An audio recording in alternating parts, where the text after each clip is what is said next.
This is Kim Allen, the author of reEngage, the book that you're reading, and you just finished chapter 3, which is leadership language, one of my favorite chapters, because it's so important that we understand how words not just matter, but when we talk about leadership language, that's really the what of communication, but leadership engagement is the how. And that's really important that we understand that. In this chapter, I talk about a true story of being at a luncheon and finding out from someone who deals with politicians all the time that it might have been an unspoken rule, but I know it now. And it's having an ask. So in other words, when you go into a busy politician, which by the way, I've transferred this over to leaders because guess what? We're also really busy as well. But at the end of the day, going in or just talking with someone and just posing the phrase, I have an ask, it automatically makes other people listen. And also it's a great way of getting things done, because when we have an ask, and in the book, I really give a fun example of how that works.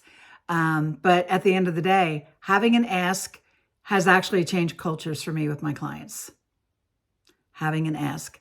People are talking like that. And once you start talking about having an ask with your team, you can go in and just do what you do, or go in if there's something really important, especially if you need finished by them. When you go in and you say to your team, well, it's, if you get around to it, I could get this done, I don't know, maybe like next week, versus going in saying, I have an ask. This needs to be done by this Friday at 5:00. It's a different way of delivering the message, but it's also a very different way in how other people hear that from you, because it has a sense of urgency. And that's a beautiful thing, my friends. The second part of that is the word because. And I actually learned this from a professor. And I always thought that this was really brilliant, and I use it all the time.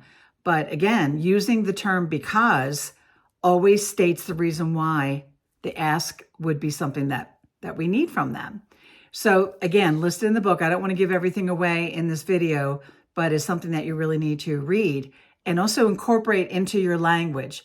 It's very simple. Remember, Lucas talked about, 15-year-old Lucas with a TED Talk for youth under his belt, talked about the simplicity and the storytelling and the retelling, which is really important. And the third word is also imagine. Because one thing that we are doing when we are communicating and engaging, there's a blank canvas in front of them. You may not know it, but they have one, and they may not know it. But whatever information they're receiving from you that's landing, if you will, in a way that they are buying what you're saying, they're going to be painting that canvas in their own way. And they take that with them, whether it's in the office, at their desk, or at home.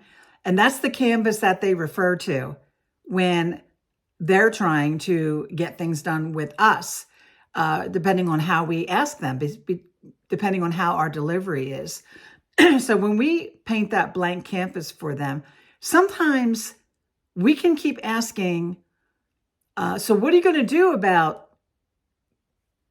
not coming in late all the time? Or what are you going to do about making sure that your reports have more detail in them? Sometimes people don't know. They don't know what they don't know. And sometimes they're waiting for you to give them that crumb, if you will, that's going to take them over that hump, if you will, in order to kickstart that and move forward with that new thought, that new idea, because they're already thinking about it and they're not getting it. But again, imagine how you're going to feel imagine how much more effective our team is going to be if we do this. When you use these really simple words, it makes all the difference in the world in not only how you're communicating with them or how you're engaging, but when you're intentionally engaging with them in a way that hooks them, in a way that they feel involved, in a way that they take ownership. Not only are they the winner, but you are as that leader, because you're elevating your leadership skill set by using just different words, easy words. One thing that I also did put in this chapter, which is really important, is we're talking about leaders all the time. And, there's very few senior leaders. There's a lot more of the middle managers and the lower level leaders who are going to be our future, right?